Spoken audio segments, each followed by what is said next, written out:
Vou contar mais uma linda história a partir de agora. Só que eu quero fazer antes um pedido para você. Se inscreva no canal. É um gesto tão simples para você e tão significativo para o canal. Entra no canal, se inscreva, curta, põe o teu joinha, acione o sininho. Para nós isso é muito importante. O canal ganha força e muito mais histórias a serem contadas. Por favor, se inscreva no canal. Agora, prepara o coração, porque a história de hoje é linda.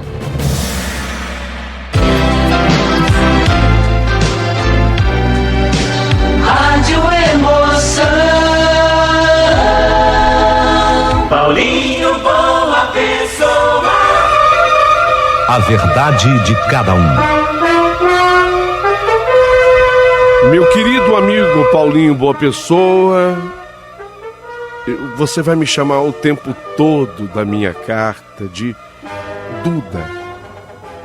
E tudo o que eu passo a narrar para você, eu quero dizer que nasci assim. Eu sei que tem gente que talvez no meio da minha narrativa chegue à conclusão de que não, é comportamental que tem o Duda. Ele aprendeu com alguém. Ele viu. Foi algum exemplo. Se fosse de fato para eu seguir exemplos, eu seria exatamente o contrário, o oposto do que eu sou. Porque o meu pai, ele sempre foi o machão de casa. E com posturas machistas. Eu não tenho irmã, eu tenho um irmão chamado Robson, que seguiu exatamente os caminhos do meu pai, na prática dos mesmos esportes. Ele, inclusive, adora jogar futebol. Chegava aí com o meu pai, e eles tentavam me arrastar, mas não estava em mim, dá para entender? O meu irmão Robson ia com o maior prazer e felicidade aos jogos nos domingos, nos finais de semana com o meu pai. O meu pai jogava no time principal e ele jogava num time chamado Segundão. Segundão era um time de garotos. O meu irmão fazia parte. Meu pai queria me levar para eu fazer teste, para eu ficar também no time, mas eu não gostava de futebol. Eu não tinha jeito para o futebol, porque eu na verdade tinha gostos completamente diferentes. Eu estava muito mais próximo dos gostos da minha mãe do que dos gostos do meu pai. Nasceu comigo, eu não aprendi assim. Já disse, se fosse para seguir um exemplo, eu seria oposto disso.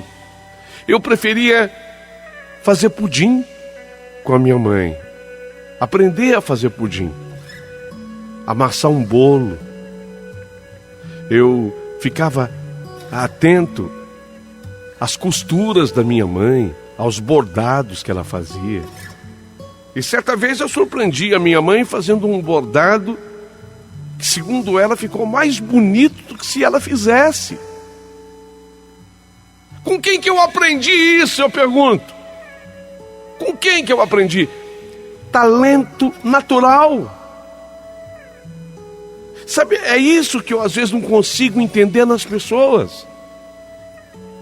As pessoas só julgam, só apontam o dedo, só indicam o dedo. Gente, com quem que eu aprendi a bordar? Falar que a minha mãe parou tudo na casa e falou: vem cá, Duda, vem cá, vou te ensinar a bordar. É mentira. Eu ficava de olho esticado, vendo o jeito da minha mãe fazer. E um dia eu surpreendi a minha mãe. Eu peguei lá o tecido, a agulha com as linhas, e de repente eu construí um bordado que, segundo ela, ficou ainda melhor que se ela fizesse. Isso tudo foi natural em mim. E eu senti que eu era uma pessoa completamente diferente do meu irmão Robson e do meu pai, quando aos 16 anos eu me apaixonei pelo Alê. Eu vou chamá-lo aqui de Alexandre, meu colega de escola. Me apaixonei por ele e sofria, porque o Alê era um menino bonito da sala de aula, talvez o mais bonito deles. E eu sofria a concorrência das meninas, uma concorrência, diga-se de passagem, para quem tem 16 anos, desleal. Quantas e quantas vezes eu me aproximava do Alê para trazer para ele recados das meninas. Mas eu percebia que cada vez que eu estava junto com o Alê, trazendo um recado das meninas, ele também me olhava de uma maneira diferente. Havia uma certa correspondência naquele gostar, naquele querer bem. E ele me escolheu para o grupo dele de trabalho. E houve um momento lá na casa do Alê, eu tinha 16 anos, estava no meu segundo colegial. Eu sempre fui muito estudioso, eu me destacava entre os alunos da sala de aula. Era uma outra qualidade que eu possuía. Estando eu e o Alê na casa dele sozinhos, os pais dele tinham saído, a gente estava realizando um trabalho juntos. Eis que de repente eu deixei a minha mão sobre a mesa, indicando para ele de que forma nós deveríamos fazer aquilo e solucionar aquele problema. Eu senti a mão dele, do Alê, sobre a minha. E ao sentir a mão dele sobre a minha, alguma coisa diferente aconteceu com o meu corpo inteiro. Eu olhei para o Alê, mudando de cor umas 3 vezes. Vermelho, branco, muito branco. Vermelho, muito vermelho, branco, muito branco, vermelho de novo. Foi a primeira vez que eu acabei beijando. Um beijo na boca que simplesmente significava tudo que eu era. E eu não podia fugir. Porque quem julga diz, é comportamental. Ele aprendeu. Foi mau exemplo. É comportamental, ele aprendeu. Não é comportamental, não foi mau exemplo, eu não aprendi. Eu simplesmente era assim. E o Alê acabou por se tornar o primeiro grande amor da minha vida. Ele e eu éramos obrigados a namorar escondidos, porque a partir deste beijo nós passamos a ter algo. E aí a gente vivia esses momentos, especialmente quando da realização de algum trabalho, ou na casa dele ou na minha casa. Era entre 4 paredes que acontecia. E um dia na minha casa, já estávamos agora lá no 3º colegial, caminhando para o seu final. Eu já não tinha mais 16, eu estava com 17, caminhando para os 18. O meu irmão Robson, ele é 2 anos mais velho que eu.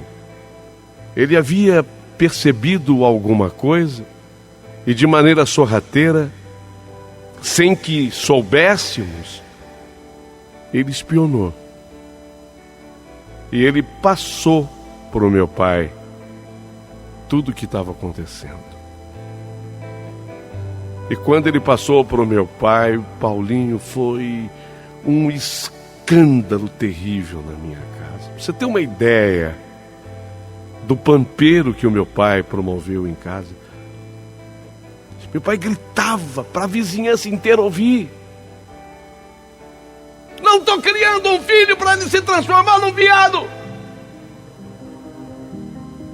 Não estou criando um filho para que ele seja um viado. Não, aqui nessa casa não.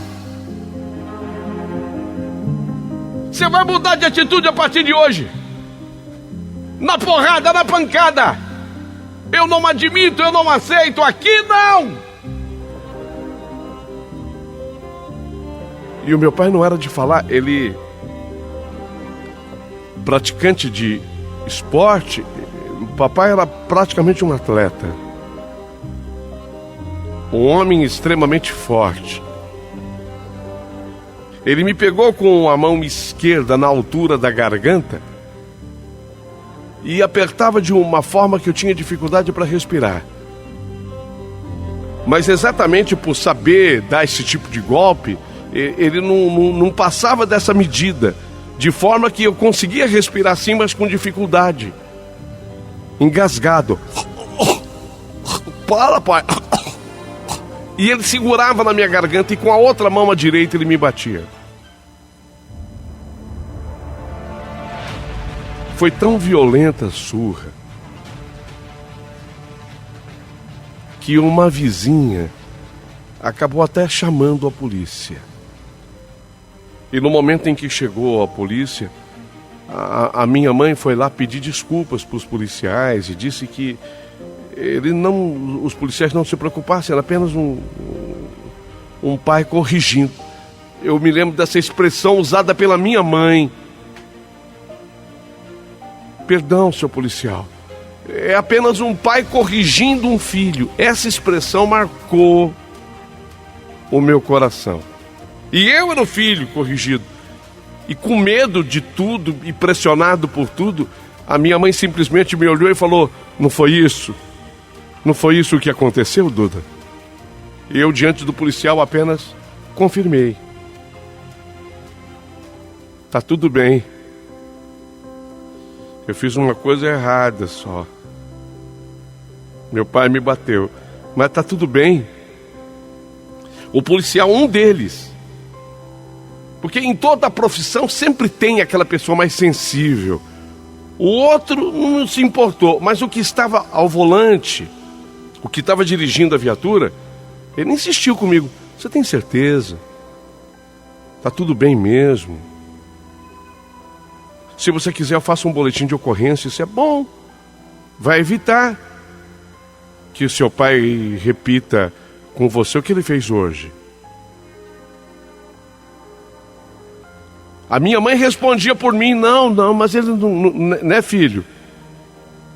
E eu vendo o desespero da minha mãe e os olhos da vizinhança, a vizinhança inteira saiu à janela, à porta para espionar. Eu dizia que tudo bem que não. Então aqui eu quero dizer que se fosse comportamental, se fosse o que meu pai dissera, falta de vergonha na cara, sendo eu a pessoa que eu era, extremamente estudioso, dedicado, trabalhador, ora, eu teria simplesmente mudado de conduta. Eu ainda não tinha 18 anos, eu tinha 17 caminhando para 18. Eu teria simplesmente mudado de conduta. Até por medo do meu pai. Porque meu pai se revelou nesse dia, além de ser um homem forte, extremamente violento. Eu teria mudado de conduta, mas não foi o que aconteceu. Eu só não fazia mais na frente de ninguém. Eu já não fazia antes, mas agora eu me policiava mais nesse sentido, porque tinha que ser escondido, mais escondido do que nunca. Mas a minha natureza humana, é isso que eu quero que vocês entendam. A minha natureza humana era aquela. Eu me realizava enquanto pessoa daquele jeito. O Duda só era feliz com alguém se fosse com um homem. Deu para entender? Não era como o meu pai queria que fosse. Não dava para me transformar no Robson. Não adiantava ele pegar a bola e jogar para eu matar no peito, fazer embaixadinha, cabeceá-la em gol. dominá-la como ele queria. Aprenda a dominar uma bola. Não estava em mim. Se eu não conseguia dominar e controlar as minhas próprias emoções, tampouco eu conseguia fazer isso com uma bola. Por mais que ele tivesse insistido na minha vida inteira, desde menino. Mas eu mantive a minha disposição para os estudos, e foi assim que eu acabei entrando numa faculdade antes do meu irmão, 2 anos mais velho que eu. Ele não conseguia aprovação no vestibular. Eu consegui aprovação no vestibular terminando o 3º colegial. Entrei numa faculdade, mas quando eu digo entrei numa faculdade, não é a faculdade paga. Isso não é demérito para quem paga uma faculdade, não. Eu acho muito louvável também o esforço de uma pessoa que consegue entrar numa faculdade e pagar sua mensalidade. Mas eu entrei numa pública. Eu consegui, com a minha capacidade intelectual e com a minha dedicação aos estudos, eu consegui algo difícil. Eu entrei numa faculdade pública, sendo que eu vinha de colégio público também.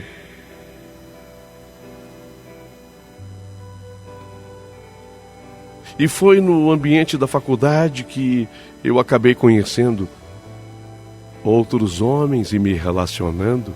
E quando meu pai soube que eu continuava sendo aquele Duda, eu não havia mudado, eu continuava sendo aquele mesmo Duda, o meu pai então me expulsa de casa. A essas alturas eu tinha chegado a 20 anos de idade. Com 20 anos, meu pai de novo fez o pampeiro dele, fez com que minha mãe colocasse minhas coisas numa mala, diga-se de passagem, mala que eu havia comprado para uma viagem. A mamãe colocou tudo que ela pôde. Meu pai e o meu irmão Robson, eles não sofreram, não choraram, pelo menos não demonstraram na minha frente. A minha mãe sim. E eu acabei sendo expulso da minha casa. Eu tinha 20 anos de idade.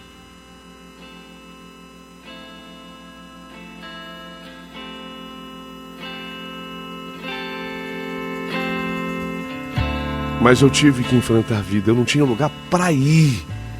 Para você ter uma ideia, eu não tinha lugar para ir. Eu havia conhecido lá na faculdade uma senhora que trabalhava na faculdade, encarregada da limpeza. Ela era encarregada da limpeza. Ela me pegou chorando num dos cantos da faculdade. Eu me abri com Dona Helena. Ela queria saber por que eu estava chorando. E eu falei que eu não sabia para onde ir. Eu estava querendo dar um jeito de ficar na faculdade. Que ela me ajudasse a ficar na faculdade, que eu não tinha para onde ir.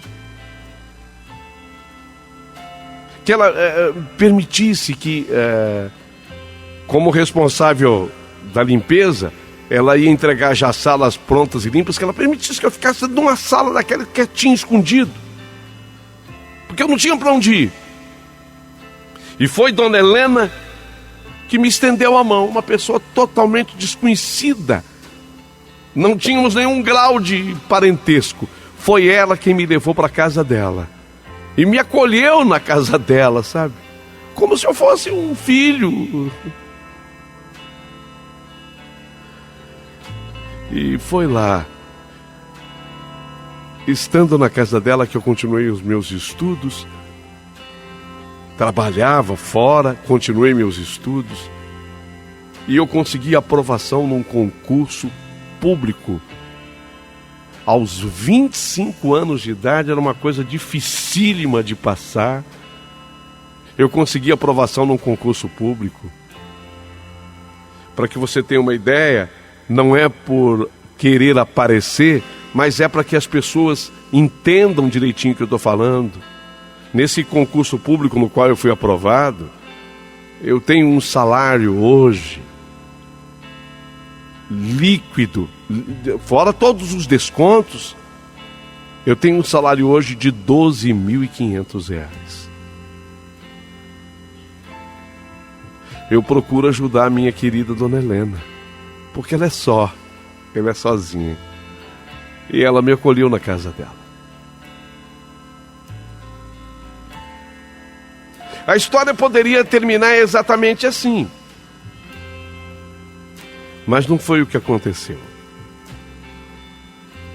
Meu pai, eu disse, ele é desportista. E eu não sei como isto pôde acontecer, mas ele jogava no goleiro, e estando jogando, não era futebol profissional, é futebol varziano. Ele estando jogando no gol, o meu pai sofreu um acidente e bateu com a cabeça dele na trave. E foi uma batida tão violenta que houve rompimento de vértebra. Não foi uma, 3 vértebras, na cervical e na lombar. Meu pai foi parar numa cadeira de rodas. Tetraplegia, não é paraplegia, tetra, ou seja, não tem movimento dos braços e nem das pernas. Meu irmão Robson, do qual ele se orgulhava, se casou, conheceu uma moça no Rio Grande do Sul, vive na região de Porto Alegre, esqueceu completamente o meu pai. Eu ajudo a Dona Helena. Minha mãe me procurou. Volta para casa, filho. O que passou, passou. O que passou, passou, Duda. Teu pai é outro homem hoje. Você não imagina o quanto que ele se arrepende, precisa de você. Volta. Mãe, o pai nunca aceitou a minha vida, mãe. A senhora sabe que eu estou casado hoje com um homem? Sei. Esse homem mora comigo. Moramos juntos na casa da Dona Helena.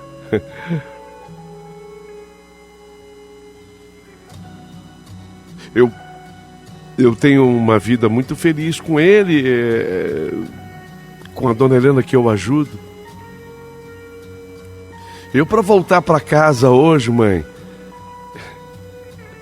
eu não poderia abrir mão dessas 2 pessoas, mãe. A senhora acha que o pai teria condição psicológica, mental, mais do que isso, teria humanidade, alma, coração para receber-me com meu marido? E com a Dona Helena eu não vou abrir mão dela, mãe. A Dona Helena hoje é doente, ela teve problema nas vistas devido ao diabetes, praticamente não está enxergando mais. Então ela depende de mim, e ela me acolheu no momento que eu mais precisava. Mãe, faz 10 anos que eu vivo com a Dona Helena.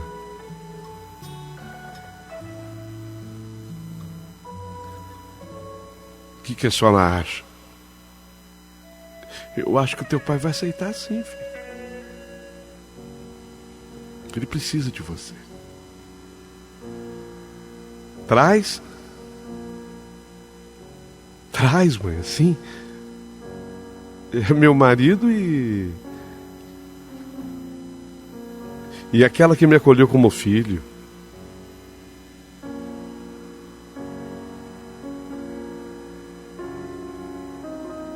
Eu falo com o teu pai.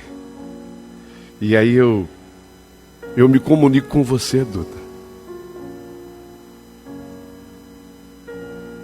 Tá bom, mãe. Fala assim. Eu quero ouvir a resposta dele.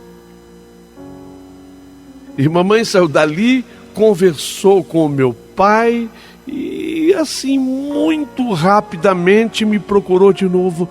Tá tudo bem, eu falei para você. Ele está muito arrependido. Vem para casa, filho. O meu marido acha até que eu deva ir. Pediu que eu compreendesse. Meu marido tem um coração que não tem tamanho.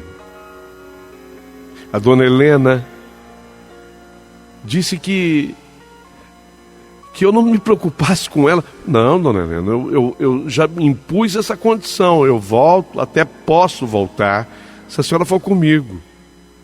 Qualquer coisa a senhora aluga aqui, onde a senhora vive, mora hoje. E com o dinheiro do aluguel a senhora pode ter até uma vida melhor.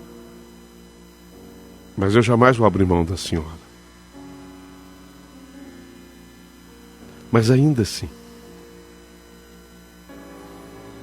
eu fico pensando, sabe? Se eu de fato deveria voltar para casa. Meu pai, diante do acidente sofrido, ele se aposentou, mas eu sei que é uma aposentadoria como todo brasileiro tem, de 3 pontinhos. Desculpe, eu não quero usar uma expressão de baixo calão. Eu sei que é uma aposentadoria 3 pontinhos. Mas ele me aceitaria de volta hoje. Segundo a minha mãe, com a dona Helena, com o meu marido, eu não sei como é que seria essa convivência. Por isso eu pergunto, será que devo? Coloquei urgente nesse longo e-mail que eu estou te mandando, Paulinho, uma pessoa, exatamente para que você possa me atender e questionar essa gente do seu canal que eu considero tão especial. As pessoas que falam com você são muito sensatas. Além da sensatez, são pessoas sensíveis, de grande sensibilidade. Eu queria tanto que elas falassem comigo, especialmente que se alguém passou por isso um dia. Quem sabe eu consigo ouvir alguma opinião de alguém que tenha passado por isso um dia. Alguém que possa me compreender, entendendo que tudo que eu falei aqui não foi aprendido, não foi ser vergonhice, não foi mau exemplo, foi simplesmente porque eu sou assim. Eu nasci assim, com essa natureza. Queria muito que essa pessoa conversasse comigo através das opiniões aqui no canal. E que através do rádio as pessoas também mandassem suas opiniões. Minha mãe quer muito a minha presença, a minha volta. A casa está vazia, meu irmão Robson saiu, tá ela e meu pai. Mas de repente ganharia mais 3 moradores. Será que isso pode dar certo? São 3 moradores tão diferentes. São 3 moradores tão diferentes. Eu, meu marido e dona Helena. Será que dá certo? O que você acha? Eu vou ficar esperando a tua opinião a partir de agora.